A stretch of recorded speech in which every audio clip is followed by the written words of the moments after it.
তোমরা কেমন আছো? আমরাও ভালো আছি। আমার বন্ধুদের সাথে খেলছি আমরা দুজন মিলে। কি খেলবে তোমরা? বড় হ্যাঁ ক্রিকেট খেলে দি নাসিম তোমার বন্ধু হয় তাই তো? হ্যাঁ দিদি ওই বন্ধু মিলে ক্রিকেট খেলা করবে? ক্রিকেট তাহলে ক্রিকেট খেলা চালু করে দাও। আজকে বন্ধুরা ভিডিওটা এখান থেকেই স্টার্ট করলাম। আর আমার ছেলে বলল আমি ফার্স্টে বলবো, তাই জন্য ওই প্রথমে সালাম দিয়ে তোমাদের সঙ্গে কথা বলতে শুরু করলো। যাই হোক, বাচ্চা ছেলে যতটা পেরেছে ততটা বলেছে। ওই যে ওরা খেলা করতে লেগে গেছে, দেখো বন্ধুরা, খেলা ছাড়া আর কিচ্ছু জানে না। আজ রবিবার ছিল, স্কুল প্রাইভেট নেই, বাড়িতে খানিক পড়া করলো, লেখা করলো, যে ওর বন্ধু এসেছে, এবার ওর সঙ্গে খেলা করবে। যে এগুলো সব ভিজিয়ে দেবো বন্ধুরা, চলো এগুলো ভিজিয়ে দিয়ে তারপর আমি আবার সান মুছবো, উঠোন ঝাঁট দেবো, অনেক কাজ আছে। এগুলো সব ভিজিয়ে দিই। আর ওরা দুজনে মিলে খেলা করছে, এই যে দড়ি নিয়ে খেলা করা, শুধু আমার এই আসিফের দড়ি নিয়ে খেলা করা।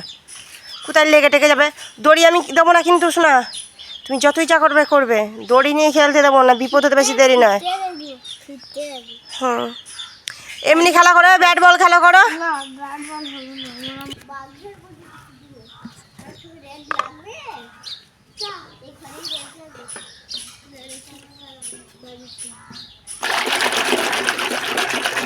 এগুলো সব ভিজিয়ে দিই, তারপর কাজ সারতে হবে। আবার 12-12:30 পানি দেবে আজকে আবার আমাদের এখানে। আবার একদিন দেয় 12:30টায়, একদিন দেবে 11টায়।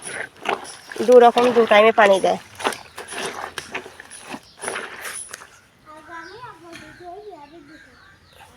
এই যে আসিফের বন্ধু বাড়ি চলে গেছে তাই তো, সেই জন্য মনটা খারাপ হয়ে ও নিজে নিজে রান্না করছে। এই যে কিছুই তো নেই, কি রান্না করছো? এই যে এটাকে মাছ বানিয়েছি, আর এই গোলাপিটাকে মাংস, তাই তো? এটা হাঁস, তাই তো? এটা হাঁসের মাংস রান্না হচ্ছে ওর। যাও, তোমার হাঁস তো দাঁড়িয়ে গেল, সোজা হয়ে গেল তো তোমার হাঁস। যা, তাহলে কি হবে? ও যাই করবে, পুকুরে ছেড়ে দাও গা। ও তোমরা খাবে, রান্না করবে?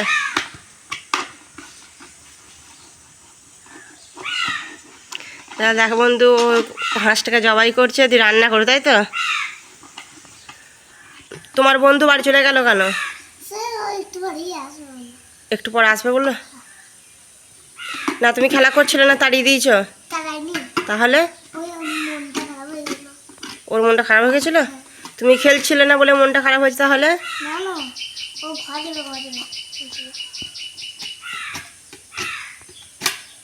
তাহলে বন্ধুরা আসি, ও হাঁস ছাড়াতে থাক, ও রান্না করুক, ততক্ষণ কি স্নান টান সেরে নি, তাই তো? আসি তুমি কেন? এখন আজান দেবে, নামাজ পড়তে হবে না? আসিফের জন্য প্রেসার কুকারে রান্না হচ্ছে, আসিফের ফেভারিট খাবার, তাই তো? খিচুড়ি, ভুনা খিচুড়ি। তোমার হাঁস আর যে হবে না, হাঁস রান্না করতে হবে না, তুমি পুকুরে ছেড়ে দাও।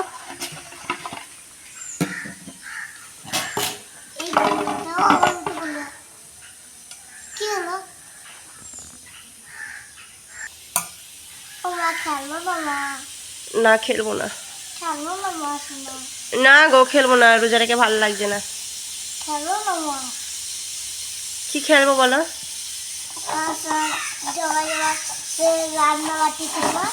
রান্নাবাটি? হ্যাঁ চলো রান্নাবাটি খেলি। এই যে তোমার ছিটি বেজে দিয়েছে। না বন্ধ করতে না, রান্নাটা হোক। ও বলছে বন্ধ করে দেবো। আমি রোজা রেখেছি, এখন পানি খাবো। তুমি এখন ইফতারে নাস্তা করো, ইফতারে জোগাড় করো, ইফতারে নাস্তা করো, ভালো করে রান্না বান্না করো, সুন্দর করে ইফতার নাস্তা করো। তাহলে বন্ধুরা ও আসছি, ইফতারে নাস্তা করতে থাক, ততক্ষণ আমরা আসছি, আবার পরে আসছি তোমাদের সামনে। এই যে বন্ধুরা, এটা এখনই কিনলাম, তাই তো আসিফ? এই যে আমার ছাগনিটা ছিল, কিন্তু কেমন হয়ে গেছিলো বলে ওটা বাদ দিয়ে দিয়েছি। মানে এখানটা নড়ছিল, এরকম তুলতে যাচ্ছিলাম কিছু আর পড়ে যাচ্ছিলো, এইখানটা নড়ছিল, সেই জন্য এটা বাদ দিয়ে নতুন একটা কিনলাম। এই যে এটা কিনলাম আর এটাও কিনলাম। এটা দাম বলছিল 130 টাকা, দিয়ে আমি বললাম 90 টাকা দিতে, দিয়ে দিল না, দিয়ে 100 টাকা দিয়ে পুরোপুরি কিনলাম, তাই তো। আর এটা 40 টাকা, 50 টাকা বলছিল, এটা 40 টাকা দিয়েছি, আর এটা 100 টাকা। এই দুটো আজ মোট 150 টাকা, 140 টাকায় আমার এগুলো কিনা হলো আজকে। দেখাও, ভালো করে দেখাও। এই যে এটা 40 টাকা লেখা আছে। এটা 40 টাকা, এমনি কোথায় 40 লেখা আছে ওখানে? ওটা 100%। 100%। এটা গ্যারান্টি দিচ্ছে যে এটা স্টিলের, 100% গ্যারান্টি, বুঝতে পেরেছ? যাই হোক, এইখানটা একটু ব্যাকা আমি বুঝতে পারিনি, আমি জিনিস তো কোনোদিন কিনি না, আজকে ফার্স্ট টাইম কিনলাম। এখানটা একটু ব্যাকা, যা হয় হোক, ছোটো মানুষ বিক্রি করছিল, ও নিয়ে নিলাম। ছোট একটা বাচ্চা ছেলে, ছোটই ছেলে, বেশি বয়স না, ওটা ছোট ছেলে শোনা। যাই হোক, চলো আমি স্নান করিনি, স্নান করবো ভাবছিলাম, কিন্তু ওগুলো বিক্রি করতে আসছিলো বলে কিনে নিলাম। চলো তাহলে এবার আসছি আমরা। কি হয়েছে? হাত কেটে গেছে। কি করে কাটলো হাতটা? কে কি করে কাটলি? কাজটা কেটে গেছে। এখানটা? হ্যাঁ। এই যে বন্ধুরা, সন্ধ্যার কাছাকাছি হয়ে এসেছে, মানে 5টা 10 বেজে গেছে।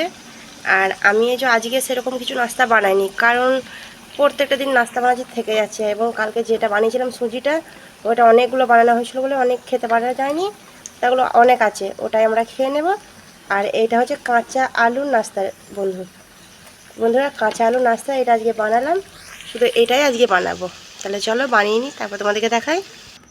এই যে আমার বানানো হয়ে গেছে, আর এবং এখানে ফলও কাটা আছে, সব রকম সব এখানে রেখে দিয়েছি ঢাকা দিয়ে, এটা দিয়ে। আর এটা আমি ঘরে বন্ধুরা সেই বানিয়েছিলাম, সস রেসিপিটা দেখিয়েছিলাম, সেই ঘরের সস, এই সস আর এই পকোড়াগুলো দিয়ে খাওয়া হবে। এটা কাঁচা আলুর পকোড়া, যেহেতু মানে এসব জিনিস দিয়ে সস না হলে ভালো লাগে না বন্ধুরা, ভাজাভুজি জিনিসে সসটা লাগেই, তাই না? তাহলে চল, এখন পর্যন্ত আমরা ব্রাশ ট্রাশ করে আসি, ব্রাশ না মানে দাঁতন করব, আর অজু করে চলে আসবো, কারণ আধ ঘন্টা 15 মিনিট আগে বসতেই হবে বন্ধুরা, নাহলে তো হবে না, না সঙ্গে সঙ্গে খাওয়ার সময় তো কেউ বসে না। তাহলে চলো আমরা ইফতারের সময় আবার আসছি তোমাদের সঙ্গে দেখা করে। এই যে বন্ধুরা, মাংস রান্না করতে বসে গেছি। মাংসটা রান্না করার আগে আমি প্রথমে ভেজে নিই, আমরা তেলে ভালো করে ভেজে তারপরে রান্নাটা করি, না ভাজলে তোমার দাদাভাই আবার খেতে চায় না, সেজন্য নামাজ পড়ে মাংসটা রান্না করতে বসে গেছি। আর এদিকে দুধ জাল দিচ্ছি আমি, কারণ দুধটা তো লাগে, তোমরা জানোই রোজার মাসে দুধ লাগবেই, কারণ ভোরে খাওয়ার জন্য। যাই হোক বন্ধুরা, আজকে ভিডিওটা এই পর্যন্ত, তোমরা ভালো থাকবে, সুস্থ থাকবে, আল্লাহ হাফেজ।